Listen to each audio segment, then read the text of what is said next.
Seja muito bem-vindo ao canal da GPO e hoje nós estamos falando aqui como a gente faz para começar uma obra, quais são os elementos, os itens, as preocupações que você tem que ter para iniciar o seu processo de obra. Então, se você é arquiteto, engenheiro, designer de interiores, não tem muita experiência ou tem experiência, mas gostaria de adquirir mais experiências em relação a início de obra, a preparações, a parte de planejamento, a parte de itens que você precisa para começar a sua obra, fica aqui comigo que depois da vinheta nós vamos bater esse papo.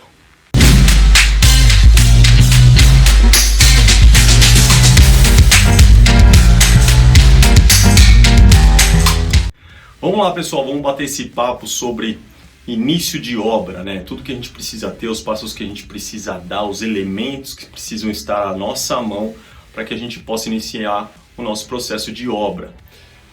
Então a primeira coisa que é muito importante, eu não sei se você faz projetos e faz obras dentro de um pacote só, se você só faz obras e normalmente recebe um projeto externo, mas o projeto é muito importante, certo? Não dá para começar uma obra assim à louca, é mais ou menos assim, é um rabisquinho, um croquis, um desenho e sair fazendo a obra, aquilo não vai te ajudar, tá? Então exija do seu cliente um projeto para que você possa realizar um trabalho bem feito, satisfatório e que você não vai ter dores de cabeça lá na frente, não vai ter uma série de responsabilidades que seriam inerentes ao projeto e que você vai ter que ficar quebrando a cabeça no meio do caminho para poder realizar lá na frente, tá?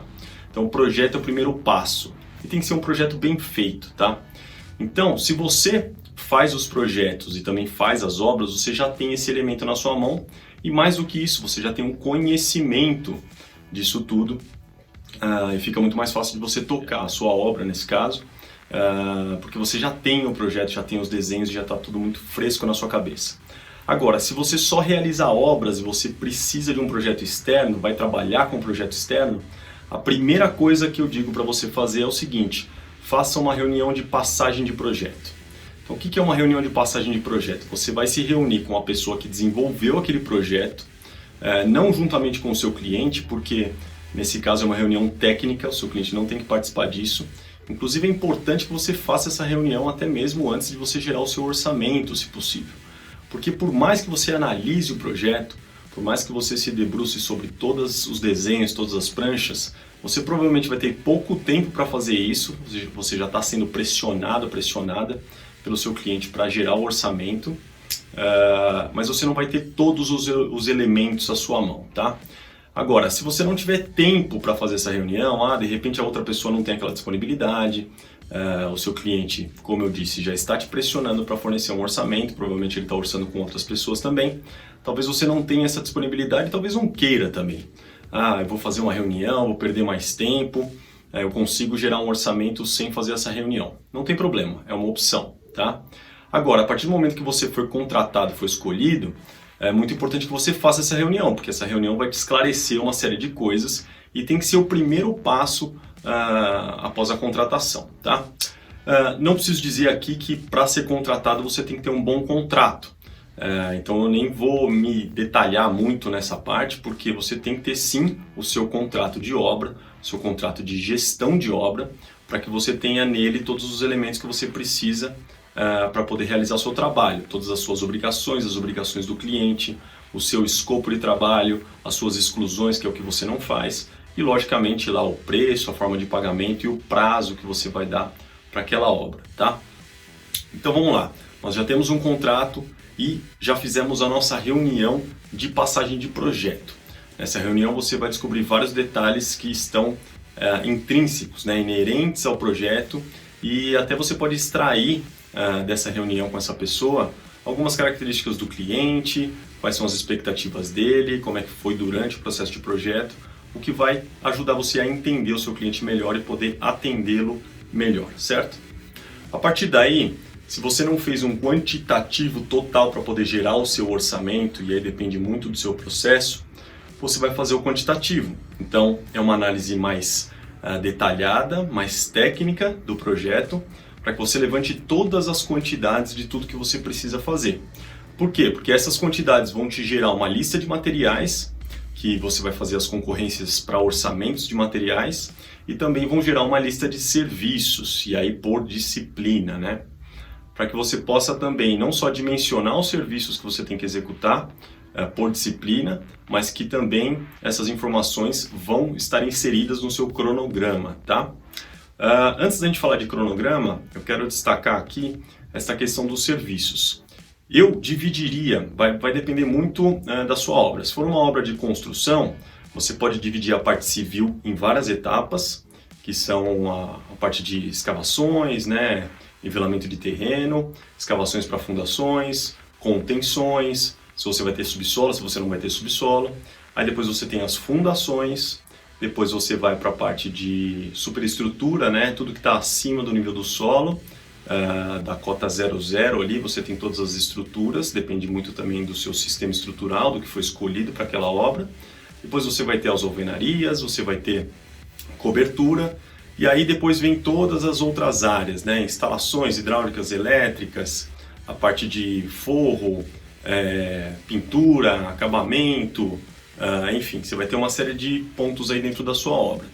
Se a gente estiver falando de uma obra de interiores, o que acontece é o seguinte, eu procuro dividir isso em 6 etapas apenas, tá? É uma obra muito menos complexa, então você vai ter serviços de pedreiro, que eu chamo de civil também, você vai ter serviços de encanador, eletricista, gesseiro, pintor e ceramista. Então, basicamente, uma empreita, né, uma obra, ela vai envolver esses 6 serviços. Logicamente que dependendo da sua obra, se você for até o final, for entregar isso completo até o final para o seu cliente, independente de ser uma construção ou de ser uma reforma, você tem outras coisas aí, né, que vão acontecer. Se você for gerenciar chave na mão, por exemplo, né, entregar essa obra prontinha para o seu cliente, você tem todos os outros acabamentos, né? Você vai ter aí a parte de iluminação, você vai ter a parte de outlets elétricos, você vai ter a parte de louças e metais, você vai ter marcenaria, mobiliário, marmoraria, papéis de parede, cortina e elementos de decoração. Aí depende muito da sua área. Se você é designer interiores, você provavelmente vai até esse ponto. E aí você tem que segmentar a sua obra em todas essas áreas para que você tenha um bom planejamento, tá bom? Depois disso, gente, a gente vai entrar no cronograma. Então, vamos lá. O que a gente precisa? A gente precisa de todos os prazos desses fornecedores externos. Então você está gerenciando uma série de stakeholders. Você vai precisar discutir com cada um deles para saber quais são os prazos de execução de cada um deles para que você possa compilar isso numa ordem cronológica racional de execução e assim você possa ter um plano, né? um prazo total de obra segmentado em todas as etapas na ordem correta para que esses fornecedores possam trabalhar e você possa informá-los também quando que eles entram, quando que eles saem, se existem medições, se existem preparações, quando que eles vão poder ter as informações das etapas anteriores para que eles possam também se preparar para esse processo e aí você vai conseguir assim construir o seu cronograma, somando também as entregas de materiais. Então, ter o quantitativo de entrega de materiais, fazer a concorrência desses fornecedores, né, por tipo de material, ter os preços para que o seu cliente possa fazer as escolhas e aí sim você também tem os prazos para o fornecimento desses materiais, né? Os materiais básicos de obra normalmente eles estão disponíveis à pronta entrega, mas aí dependendo do seu fornecedor ele precisa fazer medição e depois da medição ele vai ter que ter o trabalho dele lá na empresa dele para poder confeccionar o que ele vai confeccionar para te entregar, como por exemplo a marmoraria ou outros itens aí, como por exemplo esquadrias, né? No caso de uma obra de construção. O cara vai lá, vai ter que medir os vãos, ele vai fornecer os contramarcos para os seus pedreiros, né? O pessoal de civil, para que eles chumbem os contramarcos e assim depois ele consegue confeccionar as esquadrias e entregar num determinado momento que você vai dizer para ele qual é o melhor para ele realizar essa etapa. Então o cronograma é essa junção de todos esses fatores encaixadinhos na ordem correta para que um não estrague o trabalho do outro e aí você possa ter assim um cronograma, certo? Aí vamos lá, temos já um contrato, temos a passagem de projeto, que é uma sacada muito boa para te esclarecer várias dúvidas e te colocar passos à frente dentro desse processo e temos lá o nosso cronograma, certo?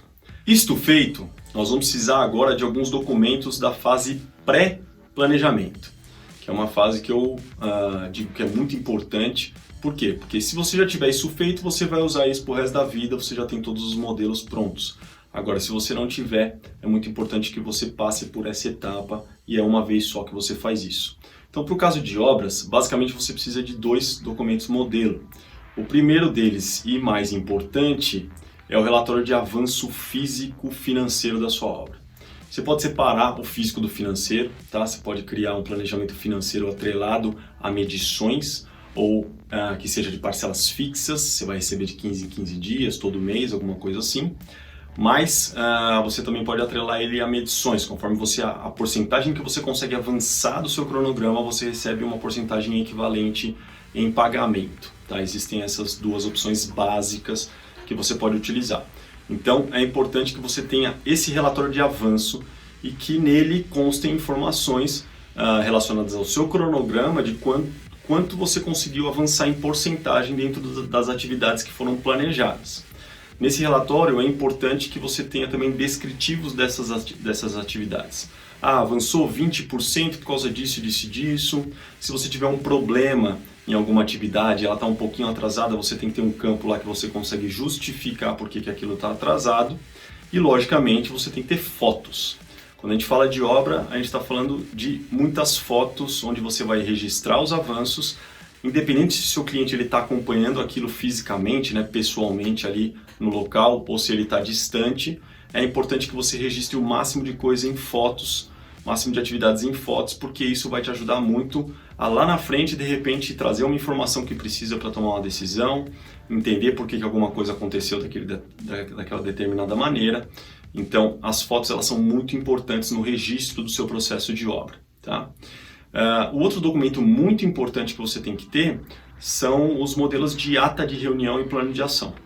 Por quê? Porque uma coisa são os avanços, né? Você vai ter ali as visitas periódicas em obra, você vai visitar a obra com o seu cliente também de vez em quando, além das suas visitas, e aí você vai tomar decisões pequenas ali.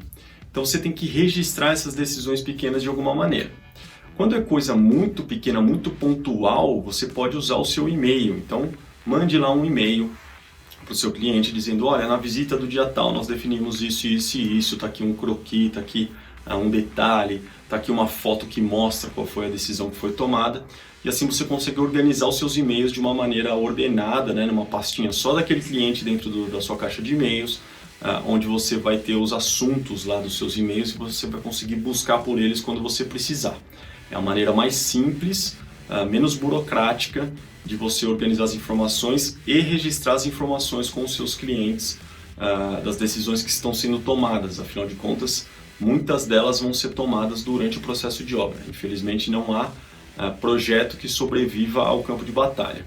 Sempre a gente vai ter questões técnicas, muitas vezes não são vontades do cliente, ou modificações, ou atualizações.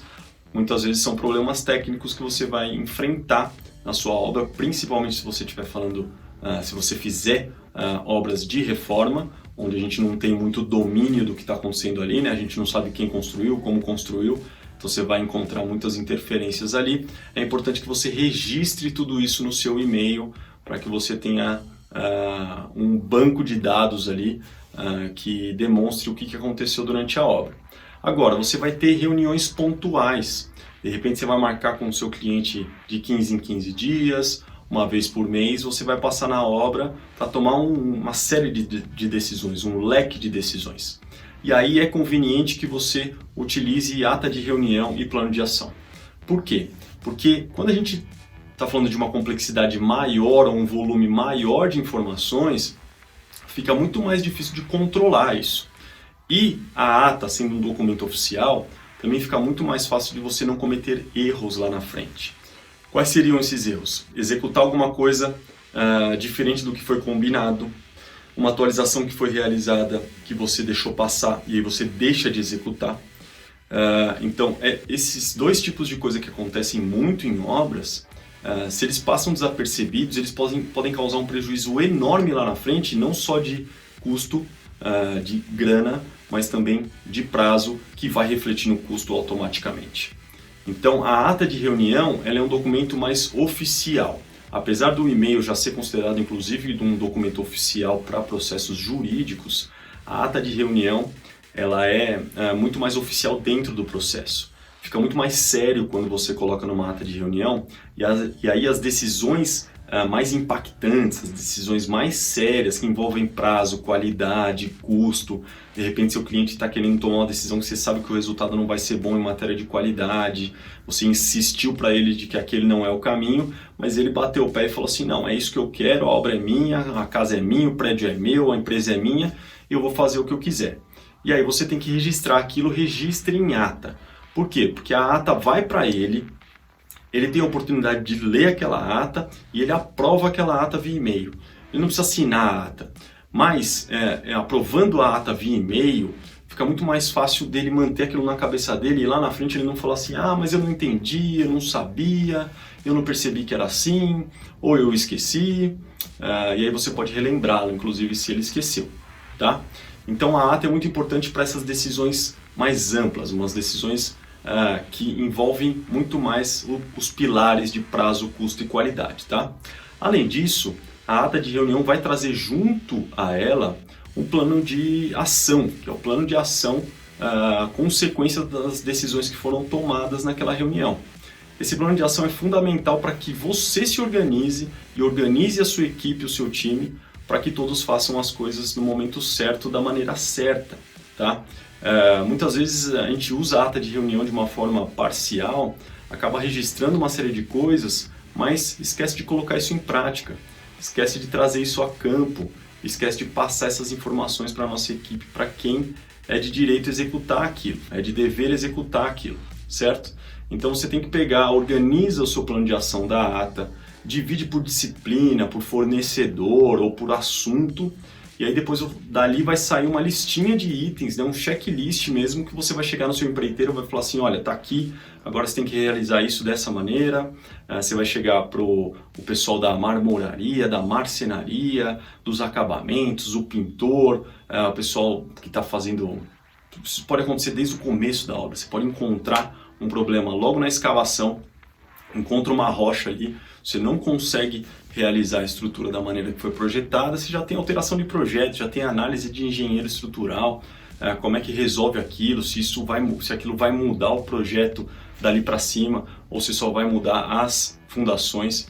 Então tem uma série de problemas, dificuldades, obstáculos que você pode ter no meio do processo, que o plano de ação ele vai te ajudar a não perder de vista todas essas coisas que você tem que fazer para realizar a sua obra dentro do prazo, custo e qualidade que você foi contratado para gerir, certo? E logicamente que ao final desse processo todo, depois de vários relatórios de avanço, depois de várias atas de reunião e planos de ação que você vai ter que ter durante todo o processo de obra, muitas fotos para poder alimentar esses relatórios, para poder registrar todo o avanço físico que foi feito, você tem lá na frente um documentozinho mágico que se chama termo de entrega de obra, tá? Muitas vezes as pessoas acham óbvio simplesmente, vou lá, fui a última vez, levei meu cliente, mostrei para ele e fui embora, minha obra está entregue. Não é assim que funciona, até porque provavelmente você tem algum tipo de garantia em cima dos serviços que foram executados, você está gerindo esse processo, então qualquer problema que o cliente tiver no uso daquele imóvel, ele vai te contatar para saber o que está acontecendo, para fazer um reparo, para fazer um ajuste, e você vai ter que contatar os fornecedores. Deve fazer parte do seu trabalho esse pós-obra, né, que seria um pós-venda, pós-finalização dos seus serviços e de todos os serviços dos outros fornecedores. Então esse termo ele caracteriza de fato a entrega, oficializa a entrega da obra para o seu cliente. E aí daí para frente você entra em garantia. Então, por exemplo, se você tem no seu contrato uma cláusula de garantia de 3 meses, ou de 1 mês, ou de 2 meses, não importa quanto tempo é, você que vai definir, e seu cliente também tem que estar contente com esse prazo de garantia, você tem que estar disponível para o seu cliente. E se você não caracteriza essa entrega, você pode ter vários problemas. Primeiro, você não entra no seu prazo, o seu prazo não começa a correr, o prazo de garantia pós-obra. Segundo, se o seu cliente já entrou na obra, não foi caracterizada a entrega, você não fez aquela vistoria final, entregou para ele dentro de um aceite dele, ele concordando com tudo que estava sendo entregue, amanhã ou depois ele vai achar um defeito aqui, um defeito ali, e você não vai saber se foi ele que causou aquele defeito, se realmente foi executado errado, se aquilo foi danificado por um outro fornecedor que não aquele que executou aquele trabalho, como por exemplo um risco no piso. Então você pode ter ali um risco num porcelanato super caro, que foi realizado por um marceneiro e que você não percebeu e aí não caracterizou a entrega, ninguém sabe quem foi. Ou um risco no piso, só que feito pelo cliente. O cliente vai lá, pega uma mesa, arrasta para cá e para lá, ou se é um residencial, um filho dele brinca com alguma coisa no chão, ou ele deixa cair alguma coisa pesada no chão e trinca um piso, e aí você não caracterizou a entrega. Sabe o que ele vai fazer? Ele vai ligar para você e falar assim, ó, tem um piso quebrado aqui. Como é que você vai saber se foi ele ou se foi um outro fornecedor que quebrou aquele piso? Então fica muito complicado para você, você vai ter que começar a assumir prejuízos, porque o seu fornecedor que fez o piso vai falar assim, não, mas eu já entreguei, estava tudo em ordem quando eu saí daqui. Aquela velha história, né? Ah, mas quando eu terminei estava tudo bem. De repente isso daí apareceu e tudo vem nas suas costas. Então fica muito ligado nisso. Esse termo de entrega, ele é muito importante. E você pode fazer ele por etapa, internamente, não com o seu cliente, mas internamente. Cada fornecedor que termina, vistoria tudo, fotografa tudo, faz ele assinar um termo de aceite. Por quê? Porque se a gente detectar na hora dessas vistorias algum problema, o cara já está lá, o cara resolve, é muito mais rápido, muito mais fácil. Para você trazer o cara depois, provar que foi um problema que ele causou e ele tem que reparar aquilo sem custo e às pressas, porque aquilo com certeza vai atrapalhar etapas subsequentes, vai virar um transtorno na sua vida. Isso um fornecedor, você começa a pegar 1, 2, 3, 4, acontecendo isso ao mesmo tempo na sua obra, você começa a ter um volume de problemas que você tem que administrar, que só gera estresse, vai atrapalhar todo o seu planejamento, porque com certeza você tem atividades planejadas para aqueles dias, tudo isso é imprevisto, e você acaba ficando sobrecarregado, não consegue dar conta de tudo, certo? Bom, gente, é isso que eu queria passar para vocês, é um apanhado geral aí, um norte para você que está iniciando em gestão de obras, para você que está iniciando a executar obras aí, quais são os passos, né? Não só os primeiros, mas até o final, quais são os passos básicos, as tarefas básicas que você tem que ter para realizar uma obra de sucesso. Meu nome é Fernando Prieto e a minha missão aqui é tornar você o melhor gestor do seu mercado. Então, se você gostou desse vídeo, se fez sentido para você, aqui embaixo, ó, deixa o seu comentário, deixa o seu like, manda uma mensagem para mim para que eu saiba que isso faz sentido para você e que você está gostando desse conteúdo, certo? Aqui nas descrições também tem as minhas redes sociais, todas elas. E eu quero destacar para vocês duas delas. O Telegram, em primeiro lugar, que é uma espécie de WhatsApp, só que muito mais poderoso, muito melhor, e que a gente tem um contato muito mais próximo. Eu passo insights todos os dias, eu passo áudios, vídeos, recados importantes, lembretes para vocês dos conteúdos que eu posto nas redes sociais. E a gente vai ter um contato muito mais próximo. E se você, provavelmente você tem lá o seu perfil no LinkedIn. Então, me acompanha lá no LinkedIn também. Lá eu coloco vídeos grandes como esses daqui, alguns artigos, alguns conteúdos de texto que você pode ler e pode tirar proveito para o seu dia a dia com projetos e obras também, certo? Do mais, gente, vamos em frente e para cima, sempre!